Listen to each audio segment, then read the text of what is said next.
The night belongs to us.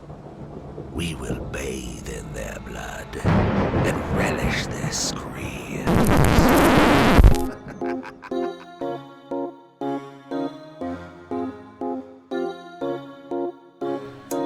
Hi everybody, I'm Mark White. I'm the former project lead and managing director for Southampton Vampire by Night.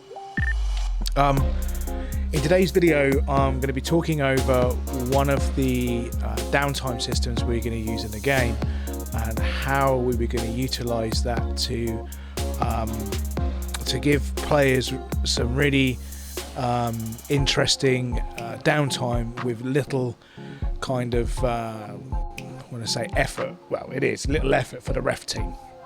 So when I used to play within UKM and I used to ref that, one of the things that used to really bog down the ref team was replying to downtime actions. So players would have between 1 to 3 downtime actions, and with those there was no real rule of what they couldn't do, and it became quite cumbersome. So UKM was using a rule set that wasn't Mind's Eye Theatre, and after looking over the Mind's Eye Theatre downtime system, it looked exactly the same. It was quite cumbersome, clunky, especially where you could get loads of extra ones from computer and other stuff. Basically, downtimes would be a player would either send you through a paragraph or War and Peace, and you would then have to read through all that, take the time to read through, come up with a reply to that player, and they'd either be happy or that they'd be annoyed that they wrote War and Peace and you replied in the paragraph or something like that.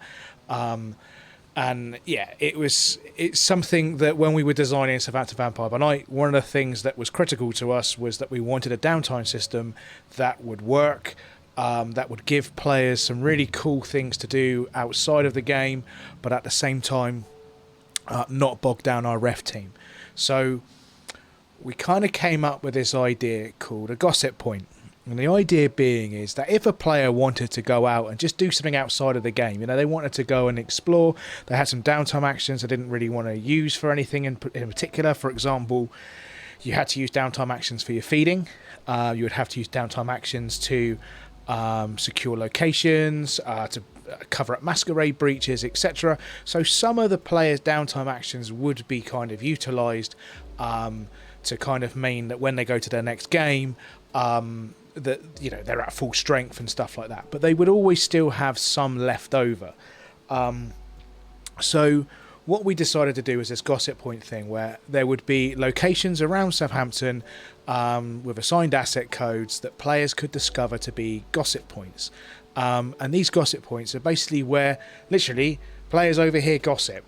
And from that gossip, they can then get their teeth into a plot line that could go all over the show and be quite interesting. So we, at the start of the project, I kind of made a mistake where I think at one point we had like 32 people volunteering to write these kind of plot lines for the game. Out of those 32, none of them delivered any of the plot lines, and I spent a good probably 4 to 8 hours with each individual talking through what was required, how to do it, going through the example plot, which I'm going to show you here, and generally just having that kind of discussion to say we're writing our plots in this way for these reasons. And those reasons were that we were trying to give players options. So or you may know, there are books out there which are like choose your own adventure. So the idea is it will say, if you make this option, go to page 56. If you make this choice, go to page 102. If you don't have this item, then, you have to go back to this page or whatever it is. It's that kind of thing. So we were trying to design plot lines that basically gave players options, and where they choose to, which order they choose to do those options in, and what disciplines or skill sets those players had, and also what the way in which they wish to approach the situations would determine what information that player got and how quickly the player got that information. So the idea being is, when we were writing these plot lines, we were writing a plot line where you would come to a location and you would get generic information about that location. You would then get a flipped location information, which means that if, for example, another player had completed this plot line and made the choice at the end, the second that choice is made, the plot line flips. And when it flips, it means that anybody who then goes to any of the locations in that plot will get a flipped, as in this plot has been resolved kind of thing. So they won't gain any more information, that all the threads come to an end kind of thing. But at least they know that plot has been kind of finished. Because, at the end of the day, we didn't want everybody to go through the adventure, make a choice at the end, and that choice have no ramifications in the world. So it's basically the first person who can figure the plot line out gets to make that decision at the end.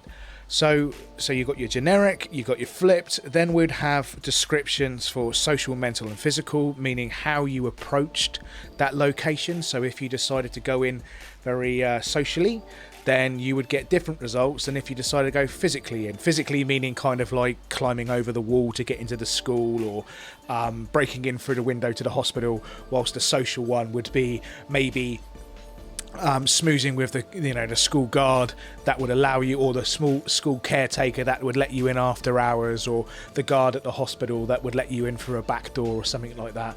And then that mental one would be to work out the kind of the routes. So for example, the guard would walk a set route and you would know that at that particular time you could walk in there and you would bypass the guard. So that's 3 examples of how you would enter into a building using social, mental or physical.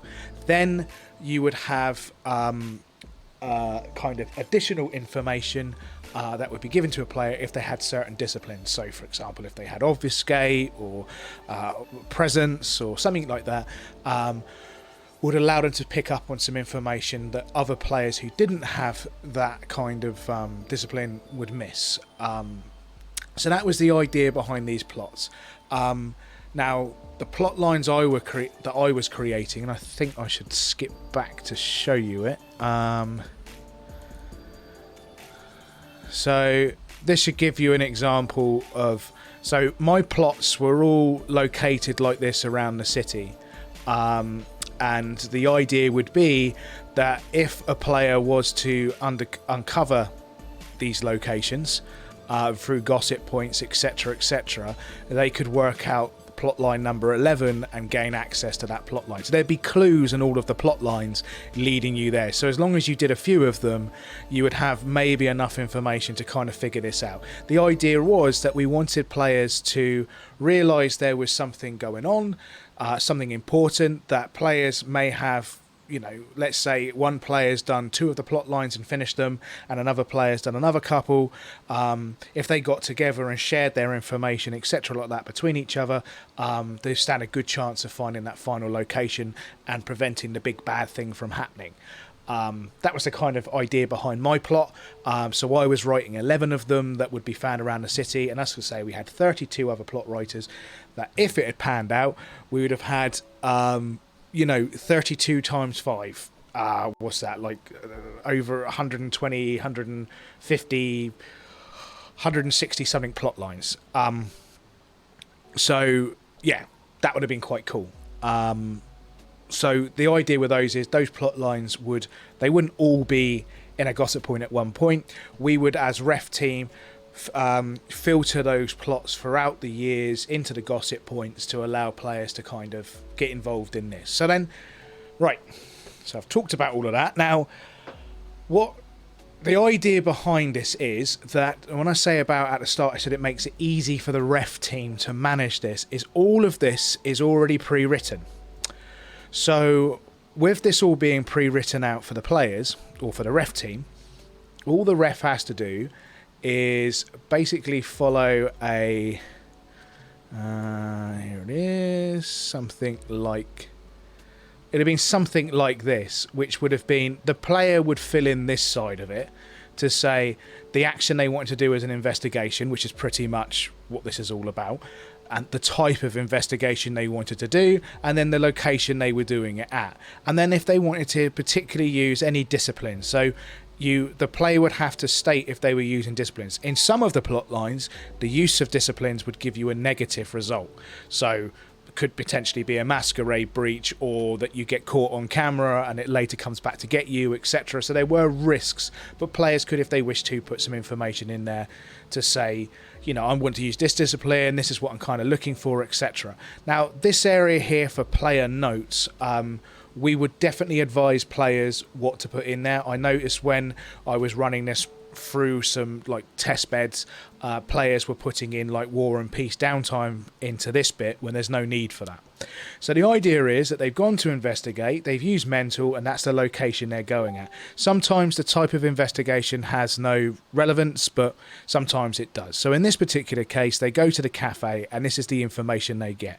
Now, if you were to look at this information here, all that is that the ref team has copied this and pasted that in the downtime reply, and then they would be given an asset code of where to go to. So basically, this is basically saying to them, "Hey, look, this gossip point has given you this asset code. If you wish to, you can go to investigate that asset code." And then the idea then would be is they would put their action, their type of action, that asset code into there, and any notes, and then we would move on to the next stage. So the next stage with this would be the start point, the plot hub location. So every plot would have a hub location. The hub location is the location that basically gives you all of the asset codes for the plot. So these asset codes are basically downtime actions for the players. So if they were to put in asset code phone number, for example, as a downtime action, they would then get the result for asset code phone number, etc., going forwards.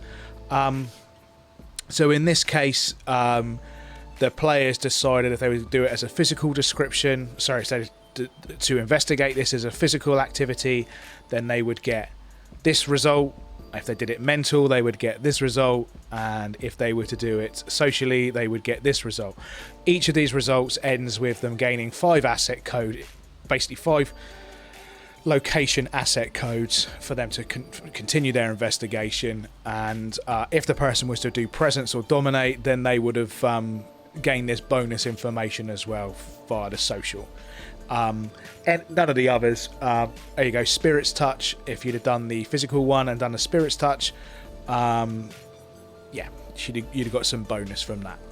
And then that's how the plot line would continue. So each of those 5 asset codes relate to location 1, the phone number asset code, and then this would be, in this particular plot line, you've got location flip kids died or kids survived, kids saved, and that is based on the final location's choice that the player makes. And so what we did is on this particular plot, we dangled a moral choice in front of the player where basically, first of all, at the final location, which isn't given to you as an asset code, players have to work it out by the clues they're given and then looking at the actual Southampton map and finding the location. Then when they arrive at that location, the player must, basically in this particular case, they had to put a PIN number into the to gain access through the door. Now, I know that the players could use potence and rip the door off its hinges and all this, but the idea is we say to the players in this case, this is a hard lock, meaning if you try to use potence or something like that, your character will be caught because a guard will walk around a corner, or you'll be spotted or something like that. So what we're saying to the player is you need this code to get through this, otherwise there will be negative ramifications for your character. We're giving you forewarning of that. Yes, you may be able to smash that door open and bypass needing the lock, but you will have a masquerade breach and you will have other issues based off of that. So we strongly advise go find the code, kind of thing. So as they get into the final location, basically what's been basically happening to the kids, and I might put this do a series of videos on this where you can make choices and follow through this, for example. But the idea with this one is the final choice is that the kids have basically come across a Tremere ritual, and it's for withering. And the kids have accidentally had that effect upon them, and so the kids are dying. Because if you destroy the book and break the curse on the children, or option B, keep the book and study its strange writings. So if you destroy the book, your character would have gained 1 XP and gained humanity, and if you'd have chose option B, you'd have gained 1 XP and the Tremere ritual withering. So your character could have actually gained a Tremere ritual from the end of this plot, but the negative side of that is all of the kids would die. And so that would be a negative thing on your humanity and your character, etc., depending on how you look at it. Yeah, so that was the idea that we had for all of this. And now I think this is something that would have definitely found its way into the final game. It was something I was very proud of, because it means that this particular plot line, for example, would be so if a player on average had 2 downtime actions after each game, and we were doing 1-2 games a month or something like that, well, one of their downtime actions would be used for feeding, maybe both, depending if they controlled the area or not. They could gain extra downtime actions via skills or via international players helping them out. So for example, I'm going off onto a separate video here, but the idea is the international players would have been able to make it so feeding within an area wouldn't cost you a downtime action, because your faction controlled that area, and so it was easier to feed. And so because of that, players could end up having 2 downtime actions ready to go and use on stuff like this. And so that's why a plot line like this should last at least 2 or 3 months. Because on average, a player, let's say, would be putting 2 downtime actions against this per month, which means the first downtime action would be the gossip point, then the hub location. So that's 1 month, and then the next month they've got 5 asset codes, so they would then need to search each of those asset codes. So that would be month 2, month 3, and then on the 4th month they may have been lucky and come across the pin number and worked out where the final location is. So their last downtime action could be to go to that location, or it could have been they use a downtime action, go to the final asset code, and then lastly go to that place and finish it off. Now you're probably wondering, okay, so if a player submitting 2 downtime actions, does that mean that the ref team has to reply to that player twice? And the answer to that question is yes. So for every downtime action a player would submit, the player would get a response to that action. So if they were to fill in that Excel document and then send it to the ref team would go through, look at that, fill it in and send it back. They would then look at the player's second downtime action. So what we would ask players to do is to basically, you've got these 2 downtime actions, or you've got these downtime actions to use. You would need to use them by a certain amount of time. Any actions that aren't used by a set time won't be replied to, which also means that we would give the players a time period and say that a reply from a ref can take up to 3 days. So if you were waiting right to the very end of the kind of cut-off point to submit, and you were doing one of these, the likelihood of you getting to use your second action wouldn't really work. But if the player had submitted and wanted to investigate 2 asset locations, we could then say that's perfectly fine, because they could put 1 downtime in for 1 asset location, 1 downtime for the other, and submit them both at the same time. The only thing that would kind of not work for that player is if they worked out, oh, I know where the last location is, I want to solve this plot, and they haven't got a downtime for it, or that they've run out of time to do so. Outside of that, this system would work quite well. So yeah, so as I say, this was the idea we had for it, and it was a means to basically mean that a ref could basically reply to multiple players very quickly, you know, and it would be copy and paste, literally copy and paste replies. The ref is then able to, if they wish, add a little bit more information based on that player, if they wish to, you know, cater the plot more towards the player, for example. But that would be down to the ref and the amount of time the ref had available to them. And then what we were doing was that each of the locations, so we basically split Southampton into its asset codes. This was also going to be used for the international players in regards to controlling the city, how players would gain control of areas.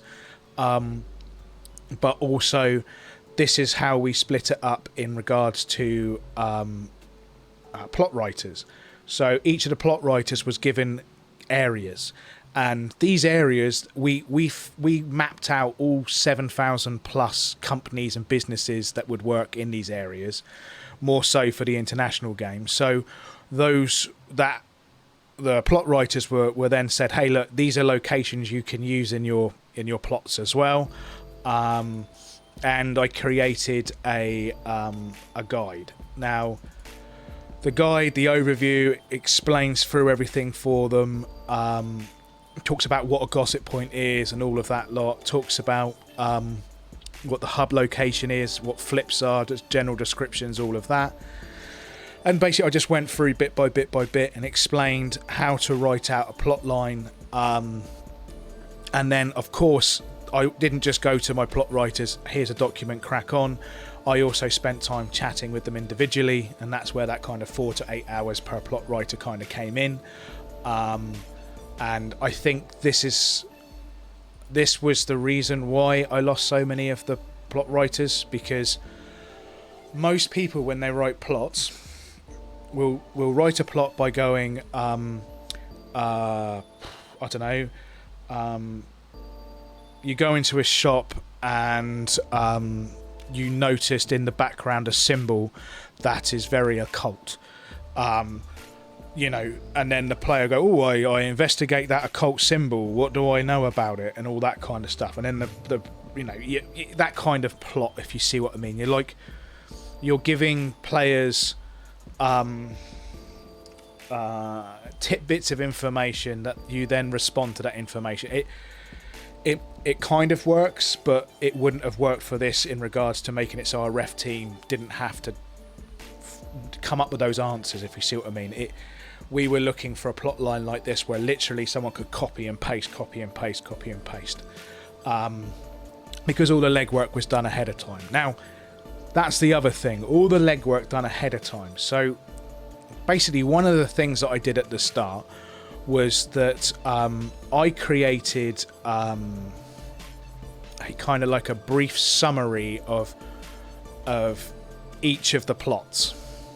And this would be like bits of information, reference and stuff like that. Now, this information was then sent over to an individual on Fiverr who was a professional kind of like writer, and they would come back and they would turn the plot into something like this, which is like a well-written kind of good grammar story, which meant that the difference between the copy and paste that I showed you earlier on to this one is night and day. I mean, the writer of this was really cool. He you know, from the information he was given, he made some great, you know, story choices, etc. So yeah, this is the level and the standard that we were looking for our players. Because my assumption was that if a player is paying for the game and they're playing for a downtime, or they're paying for, in our case we were doing a subscription based system, so they're subscribed to us and they want to get involved in this kind of stuff. I mean, at the time these were costing about £40 to get somebody to write, so it would take me probably about 6 to 8 hours to write the initial kind of, come up with the idea and the initial plot, and then this individual £40 would then come up with all of this.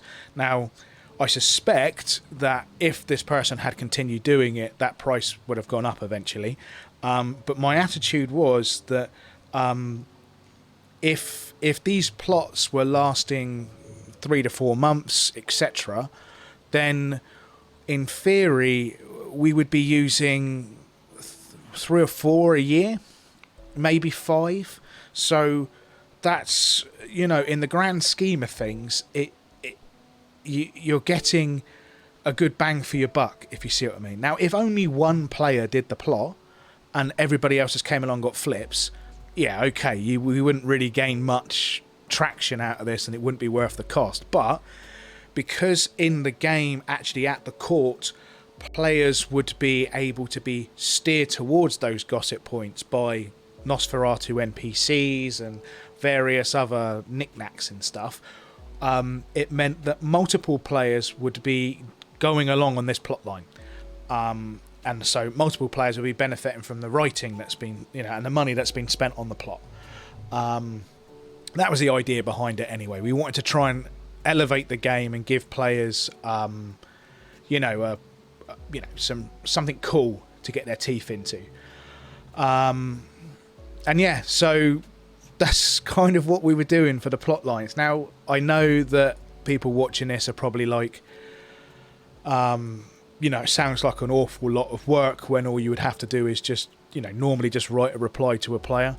But the difficulty is that when you're dealing with, we were looking to go to 50 to 100 players downtime, even if you're writing one paragraph per player, you could be looking at an individual spending their entire, week stroke month replying and reading through all of these, and the quality that would have been produced for the players, I feel, would have been lacking. So by pre-generating these ahead of time and limiting what players can do for downtime, means that players still feel like they get to do stuff outside the game, but you kind of make it a little bit linear for them, which is, good and bad. I just feel that there was enough for players to do in the downtime actions. Because they can gain control of assets within the city. They could increase the security of their assets and their haven. They could investigate into locations if they were looking for certain things from plot, which would involve a whole security thing that we'd set up, which is how security was used in the game. There was a whole international downtime system with its own bits and bobs, which is more of your kind of standard-ish downtime regarding... Well, actually, no, it wasn't. But you had a whole thing for international players with a whole separate downtime system that would kind of work alongside this in some regard. And players would have got to do excellent plots that would have given them stuff to talk about at court.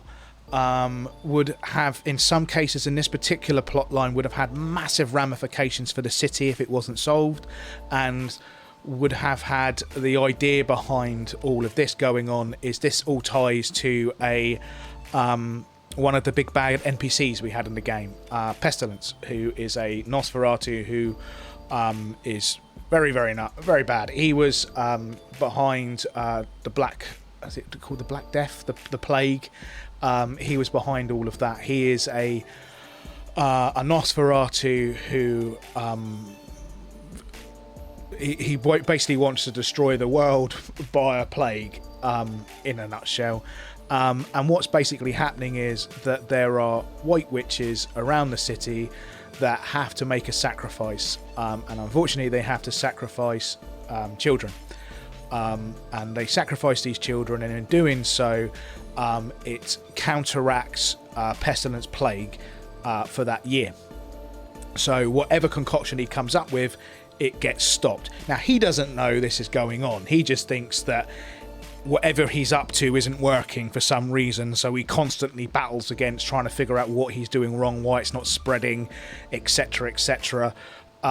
and these white witches that for generations and generations have been doing this. Now, you're probably saying to yourself, well, wouldn't Southampton like realise, like 11 kids are going missing every year? Well, this is the other thing that the white witches do, is that they are removing all memory of that child from existence. Now, the only problem is it only works within Southampton.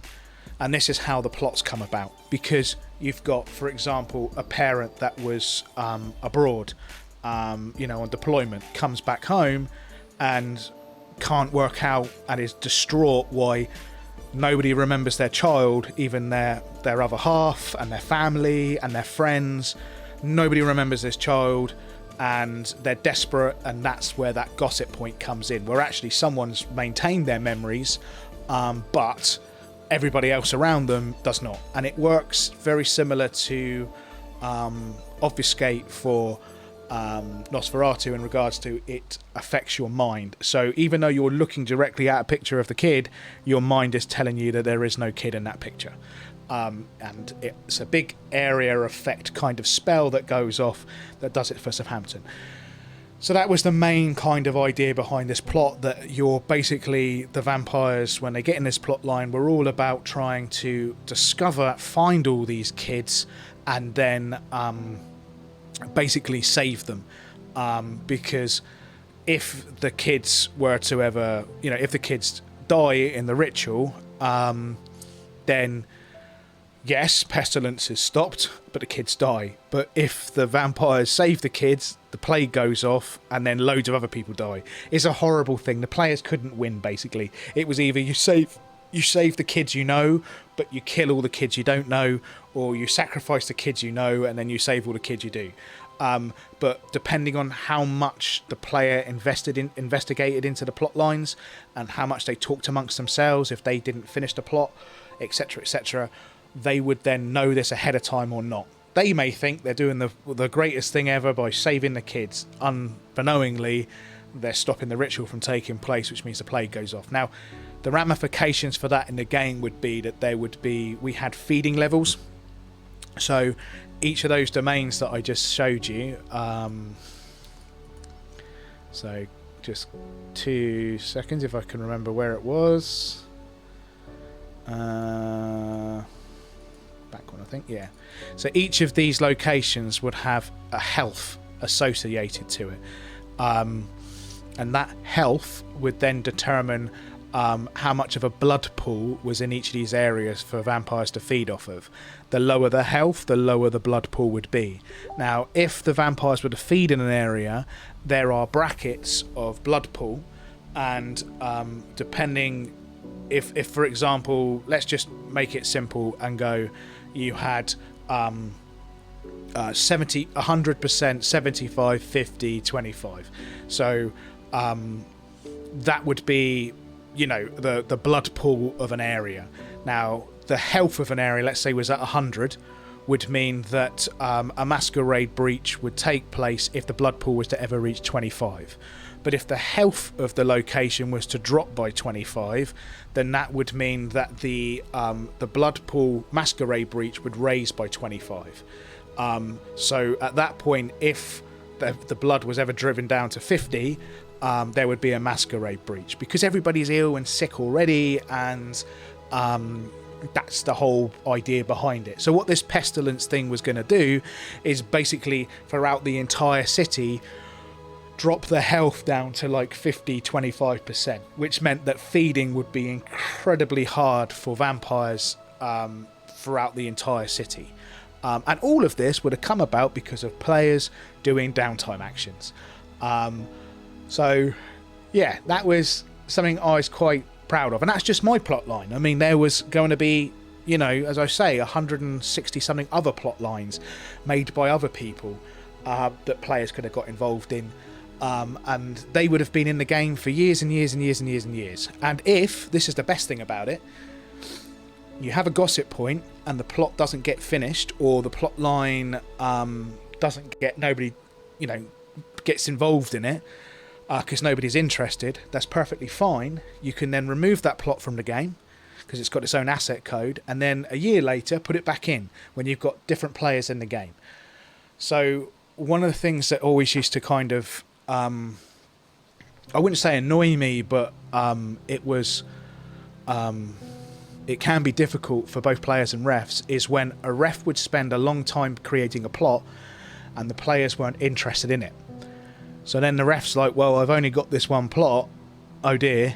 I've got two choices now. Either I quickly make something up or I push this down the players' faces. And so that's, this, hopefully by doing this ahead of time, that can avoid that. So if, for example, the downtime is out, players aren't really interested in this particular story hook, the whatever, then they can go elsewhere. And the other thing we were thinking of doing with this as well is that players could know who the writer of the plot was. So when you finished, because you may find that you particularly like the writing style and the plot of a particular plot writer. So you may look for those plots, and you may come across a plot of a particular writer that you're not particularly keen on, and you then get the choice to not do that plot. That's the other thing as well. By having so many different plot writers for this downtime stuff would give players loads and loads and loads of different styles to kind of get involved in.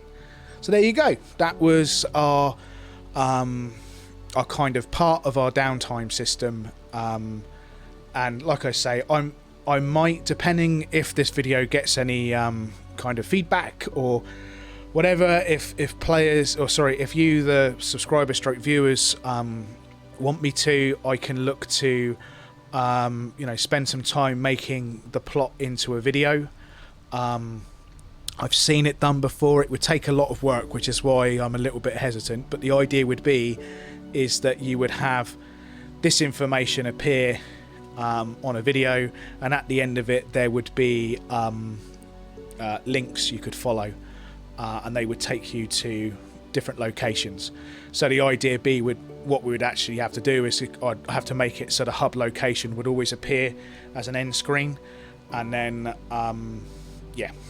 it would be difficult. It really would be difficult because it's more than one choice. I don't know if it is possible. But anyway, so hopefully you guys have found this, video interesting. It's one of those things that, like I say, how not to make a LARP, but I'm proud of this. This is something that I dedicated a lot of time to, and something that I think that other people may benefit from for their games in regards to how to give players downtime, which is kind of meaningful and cool and plot focused, etc., without having to worry about dealing with war and peace from the players, and you yourself having to spend hours upon hours upon hours writing replies and all the rest of it. So cool. So what I'll do now is I will slowly kind of go through this, so you can pause the screen at these points here and read. So this is one, and I'm just giving enough time for you to be able to hit the pause button. So if you wanted to, you could read through this.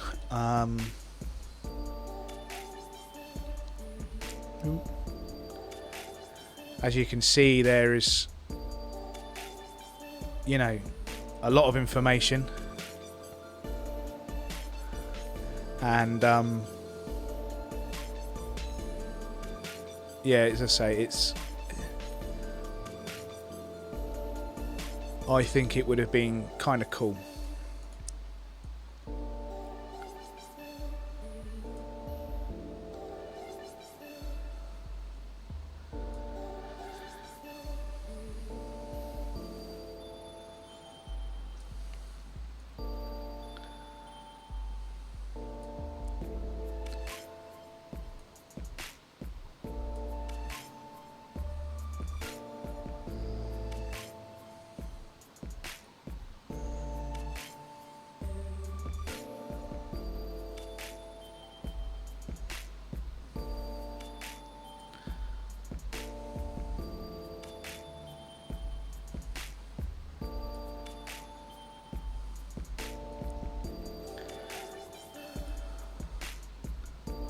So there you go.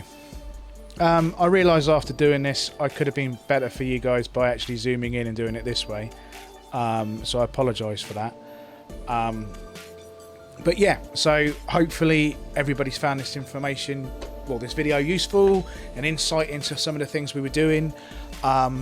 We had at the time of completion, or when the project was coming to an end, I think I had 4 or 5 of these plot lines written in various states. Yeah, these were my completed ones, like fully completed here, and then ones like this were ones that I'd written out ready. There was one, so that should have gone on to completed, which has been so 4 fully completed, and then 1, 2, 3 others that were in the way of being completed, as in needed to go to a professional writer. And then, as I say, we had all the plot team that was generally getting filled up various points. Yeah. Next video, I'm probably going to talk about the asset code tracker, which is this whole thing where we how we tracked every single location in Southampton, gave them descriptions, said what they were, what was going on, what influence they were related to, their actual address within the city, a new name for them, so we didn't use actual real world names, but we still had reference to the real world name. And then any notes if they were linked into plot lines, or if they were control points and stuff like that, which I'll go into when I talk about the international game.